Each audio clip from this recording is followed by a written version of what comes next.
गेल्या लोकसभा निवडणुकीत मनसे अध्यक्ष राज ठाकरे काँग्रेस आघाडीसोबत होते।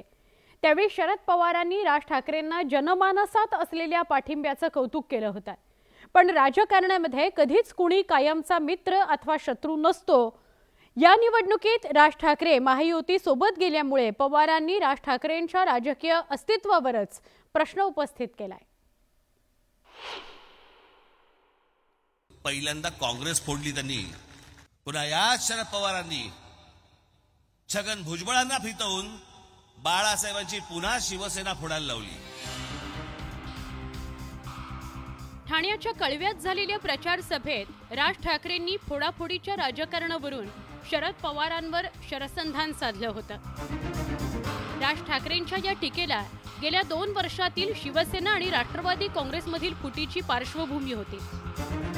शिवसेना फुटीवरून उद्धव ठाकरेंकडून भाजपला टार्गेट केलं जात आहे। तोच संदर्भ देत राज ठाकरेंनी शरद पवारांसह उद्धव ठाकरेंना टोला लगावला होता। या फोडाफोडीच्या राजकारणाची या महाराष्ट्रामध्ये जर कोणी सुरुवात केली असेल तर ती शरद पवारांनी सुरुवात केली। पहिल्यांदा काँग्रेस फोडली त्यांनी, मग 1991 पुन्हा याच शरद पवारांनी छगन भुजबळांना फितवून बाळासाहेबांची पुन्हा शिवसेना फोडायला लावली।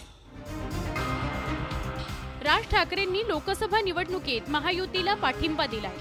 कोकण, पुणे आणि कळव्यात राज ठाकरेंनी महायुतीच्या उमेदवारासाठी सभा घेतल्या। या सभांमधून राज ठाकरेंनी चुलत बंधू उद्धव ठाकरे आणि शरद पवारांना लक्ष्य केलंय। राज ठाकरेंनी पक्ष फोडाफोडीवरून केलेल्या टीकेला शरद पवारांनी खोचक उत्तर दिलं। राज ठाकरे आपल्या सभेमध्ये ठाण्यामध्ये असं म्हणाले की शरद पवारांनी आधी पक्ष फोडले, त्यामुळे आता त्यांचा पक्ष फुटतो, अशी राज ठाकरेंनी टीका केली होती। राज ठाकरे महाराष्ट्राच्या राजकारणात त्यांचं नक्की काय स्थान आहे मला माहिती। मी असं ऐकतो की नाशिक हा त्यांचा स्ट्रॉंग बेस आहे, मला नाशिकमध्ये दिसत नाही हल्ली। लोकसभा निवडणूक प्रचारात उद्धव ठाकरेंनी पक्षफुटीचा मुद्दा लावून धरला।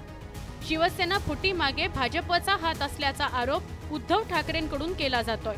प्रत्येक सभेत उद्धव ठाकरे हा मुद्दा आक्रमकपणे मांडताना पाहायला मिळाले। या गद्दारीच्या कटाचे सूत्रधार मोदी आणि शहा आहेत।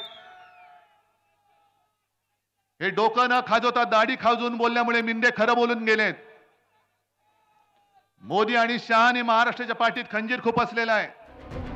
शिंदेंच्या राजकीय बंडाचा मुद्दा पुढे करत उद्धव ठाकरेंकडून मतदारांना भावनिक आवाहन केलं जात आहे। उद्धव ठाकरेंचा हा राजकीय हल्ला परतवून लावण्याकरता महायुतीनं राज ठाकरेंना पुढे केल्याची राजकीय वर्तुळात चर्चा आहे। स्वतःचा पक्ष कोर्टामध्ये आहे, स्वतःची निशाणी अजून कोर्टामध्ये आहे आणि तुम्ही राज ठाकरे साहेबांचं अस्तित्व विचारताय। हा खऱ्या अर्थानं हास्यास्पदच गोष्ट आहे आणि म्हणून स्वतःचा जो मिळालेली निशाणी आहे त्याचं अस्तित्व काय ते आधी सिद्ध करा आणि मग माननीय राज ठाकरे साहेबांचं अस्तित्व काय किंवा त्यांच्या पक्षाचं अस्तित्व काय याच्यावर आपण चर्चा करूया। राजकारणात कधी काय होईल हे सांगता येत नाही। आज राज ठाकरे महायुती सोबत आहे, पण गेल्या लोकसभा निवडणुकीत त्यांनी काँग्रेस आघाडीला पाठिंबा दिला होता।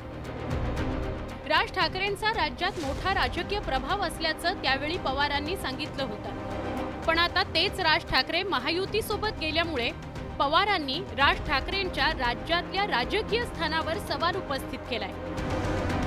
Bureau report, news 18 Lokmat.